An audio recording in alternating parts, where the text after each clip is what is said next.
Martijn, it's my pleasure to meet more or less for the third time with regard to this concert.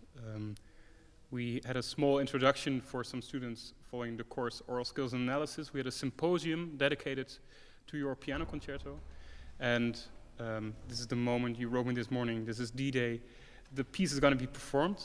And I was thinking, with regard to the program, Martijn Padding, Beethoven, where can we find the parallels? Or what is your relation to Beethoven, I should ask? My relation to Beethoven is a lifelong relationship. I was brought up by a mother and father. In our house, there was always music. My father is was a very bad amateur pianist, but he played all Beethoven sonatas every day, basically, except the last ones. He couldn't play that; he didn't understood that. So up till Opus 90 in E minor, he would play. So I really knew that music from when I was 6 years old, I think.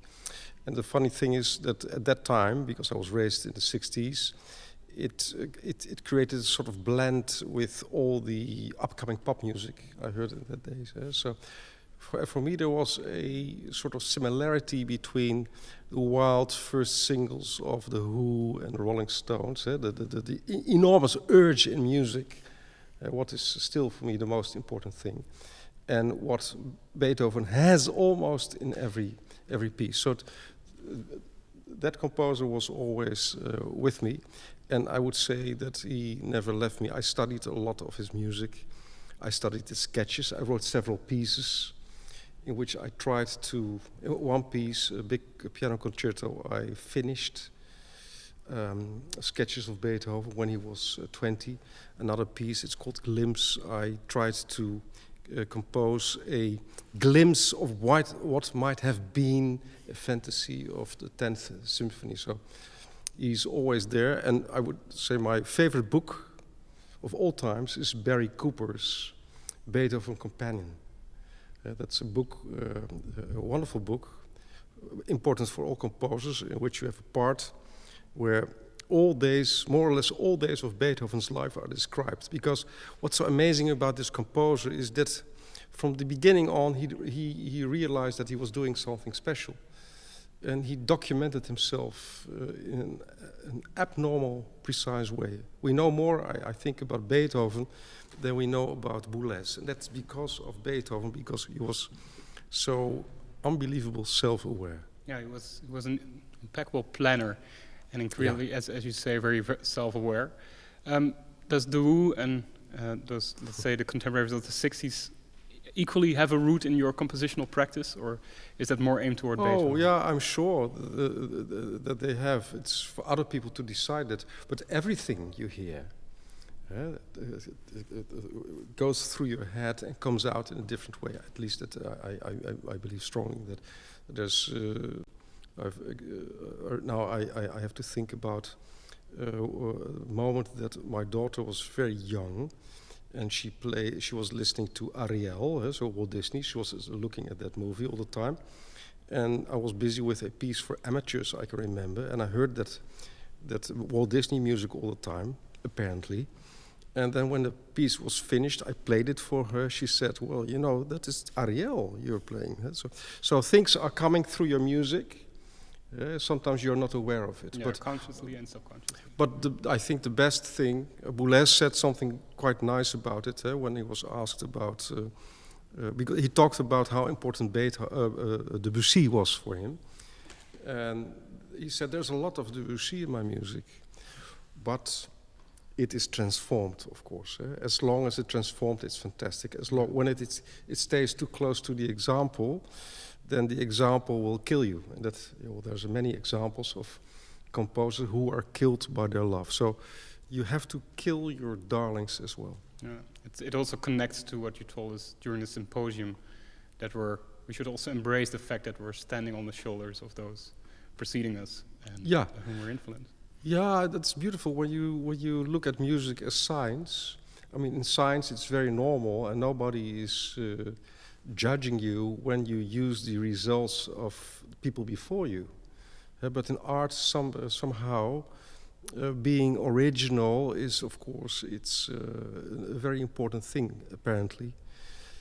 I think that authenticity is much more important, and sometimes, by accident, you might become original, but it's not something you should, I think, aim for. That just happens, or it doesn't happen. Yeah, there's of course also a certain degree of familiarity where you can't really grasp where the authenticity is put when it's unclear what your roots are. But that's a different discussion. One other thing, and that's more connecting to what you told us with regard to, actually amongst others, your daughter watching Ariel, but also to whom this piece is dedicated, your piano concerto is dedicated. We know that the Septet by Beethoven was dedicated to the Empress Maria Theresa, who was a very important woman in the time of Beethoven, gave many commissions to composers who unfortunately also are not as present in our music history as Beethoven, Mozart, and amongst others, Haydn are nowadays, whom she all commissioned pieces to. You told us that your piano concerto is also dedicated to somebody, and that is quite a rare occasion in your oeuvre. Yeah, I'm happy that you see that. You know, if you want to look at nice dedications, you should study the Nocturnes by Chopin. Stockhausen. One is dedicated to the Baron von Stockhausen, and that is something you can only be jealous of, to dedicate a piece. But in general, I think it feels, or maybe that's Dutch, it feels that it's a bit too pompous to dedicate something to someone else. But I think I've dedicated maybe 5 or 6 pieces to people. One is to my daughter, the violin concerto. There's one to Louis, my teacher. And there's one to Anusha, my wife, and that's the piece we're going to listen to right now. So just very important people in your life. And there's 2 or 3 to people who paid me a bit of money to buy a kratje bier, to speak in the terms of Dijkhoff. If you compare the dedication of Beethoven to my dedication, it's important to know that Beethoven actually, at the end of his life, he hated this piece, what we're going to listen to. The Septet is the most popular piece Beethoven ever wrote. It was immediately, it was a hit throughout Europe. Many arrangements of this piece were made. He made some himself. And when Beethoven was 30, he was quite proud of this piece, and he tried to sell it everywhere. He sent it to England, because it had the level of good amateurs. Good amateurs can play this piece. That was his. And he said in letters, well, you know, the English, they play so bad, so let's send it to England that at least they can play that. But the Maria Theresa, to whom it is dedicated, was a woman who was a wonderful woman, but she didn't like complex music at all. That also explains why there's hardly any polyphony in this piece. It's only in the last part. I think we're doing today only 4 parts. But in the last part, there is a bit of polyphony. And that was clearly a sort of gesture of Beethoven to her, not to make the music too difficult. My piece, on the other hand, is not, I think it's quite complex, but that also, I would say, reflects to the dedicate, because it's not easy to live with me, I would say. So that is it's correct, I think. Meanwhile, to add, because she's here today, but she wasn't there during the symposium, you also explained us what the core of, what chord actually the core of the piano concerto is. And you there also said it's such a beautiful chord that is also rightfully dedicated to my wife. Yeah. Yeah, okay. If you find if you dedicate something to someone, it should also be special. And it's true that the unequal part chord is for me, because this is very personal, of course, is a very special chord. It has a very ambiguous quality, and I would say the ambiguity in music, that is something that's probably the most beautiful aspect of Beethoven's music for me. You know, what I find so amazing is that Beethoven was able to write really profound music behind a very simple or even vulgar facade. For instance, if we take the Diabelli variations, but also even in this piece, but the Diabelli variations is probably the best example. A very stupid theme, you could say. And then he starts working on it and showing us all these amazing sights and views of landscapes that are all behind that simple music. And that is, for me, real ambiguity in music. One of the strongest powers in music, apart from melancholy, also important. This is the essence of his art. This is also, you can only do that when you are technically also good.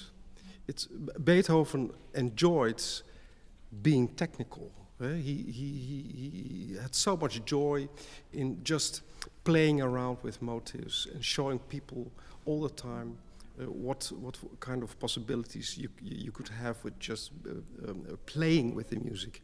He understood that the construction playing music. Playing music is probably the only activity of grown-up people that is connected to playing, so a very naive thing. Playing is what we do as children, right? But even as an 80-year-old, you play music. And that for me is very important, that he understood the importance of playing. Yeah, the notion of playing and ambiguity.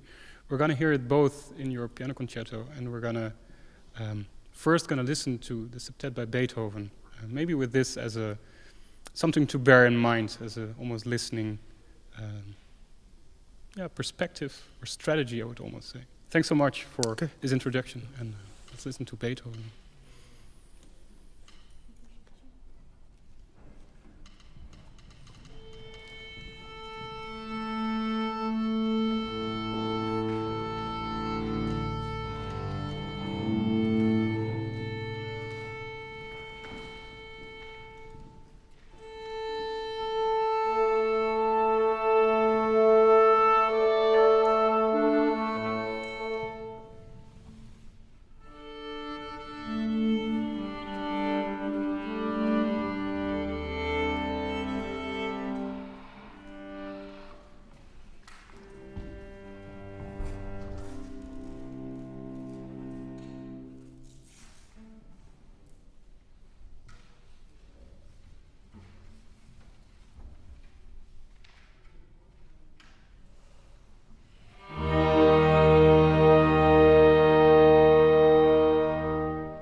Romantic period with this kind of wood. So my teacher, Olivier Padding, was so nice to borrow me these instruments to play the Beethoven Septet on it because it's more original. So we have the modern mechanic to make it easy, but we have still a bit of the sound from then. Nice. And did you enjoy the performance?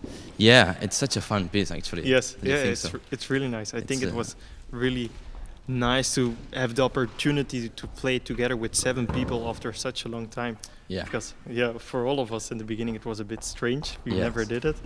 So Is it one of the first concerts of the year, of the school year at least? yes. I had one before, but it was with also no people in the hall. It's very strange to play. We're not used to it. Normally after a concert you get applause, and now you're just standing there. So, but I think we played very well. So Yeah, I enjoyed it very much, and I think Beethoven is an amazing composer. It's so elegant Yes. and so fun. It's really lovely We have music. the image of Beethoven with the crazy hair, you know. Yeah. But it has this, especially in the second movement, your Yeah. melody. It's so beautiful. Thank you amazing. very much. Cool. And you? It's your second year in The Hague? Yes, it's my second year in The Hague. Okay. I started last year, and before I also studied in the Netherlands. Okay, so you've been here for, you said 7 years, right? Yes, Okay. I'm here for 7 years now. This is my 7th year, and I did a whole bachelor and a pre-master year, and then I came Okay. to The Hague. And fortunately, one of the things why I came to The Hague is because I can have 2 teachers here, which is Wow. You have what 2 I think teachers. it's not so common in a No, conservatory I setting. never heard of it. And yeah, they combine themselves very well. I think it's very good to have 2 points of view, but usually Yes, it's quite similar. definitely.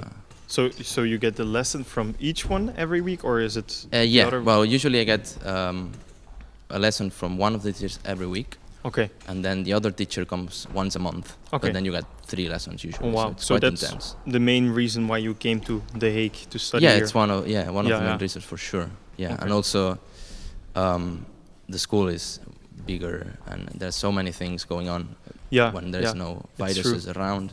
Yeah. So it's such a great opportunity to study here. Yeah. Yeah. What about you? Definitely. Yeah, I just finished my bachelor in Maastricht. Mhm. So I was there for 4 years and 2 years before also, so 6 years. Mhm. So now I had the feeling like it's time for a new teacher, a new point of view. Yeah. Then I heard that Olivier Padding was going to teach. He's the solo clarinet of the Concertgebouw Orchestra. Right. So I applied in this very strange way with the video. So Oh, it was right, very yeah. strange for me. So I never met him in person, but I think there's a really good connection between us two. Yeah. So I really love it. And it's also nice that I can still go to concerts. Normally when the virus is gone, I can just travel back home because I'm from Belgium. So it's very Mhm. easy for me. It's close by, but also far enough from home to have a new idea of everything. Definitely. So Yeah. I really like it. Nice. Yeah. I don't know how the setting is. No, Going I think on. they just need a little bit more time. A little bit more time. Do you want to ask me something since we're here? Why did you come to the Netherlands? Because you're Spanish, right? Yeah. Okay. So I was born in a tiny village next to Barcelona. Well, it's not so tiny, but Yeah. tiny village next to Barcelona. And after finishing high school, I was looking to also find a new scenery where I could keep Mhm. on growing musically. And I ended up in Groningen, which is like Yeah, very it's far away. and Really, I never the end heard, of the Netherlands. yeah, I never heard about it before coming to the actual city. But it's so strange that a lot of Spanish people come to the Netherlands. Yeah. It was in Maastricht, it's here, and it's in Amsterdam, and it's not only for clarinet or flute, it's for every instrument. Definitely, Like yeah, really, yeah. do you know why? Are the teachers so Wow. good, or is it just one Spanish guy came and all the rest followed? Or Yeah, I have no idea, to be honest. I wish I could reply because I wondered the same thing for many years. I came to Groningen, and then I thought I would be the only Spanish guy yeah. coming there to study, and everything was new. And then once I got in the conservatory and I got a house, a student room in a house, I Mhm. found out that I was living with 7 other Spanish people. Whoa. So, yeah. So apparently- already 7 years ago, you had a lot of Spanish people here. Yes. Yeah. Okay. Definitely.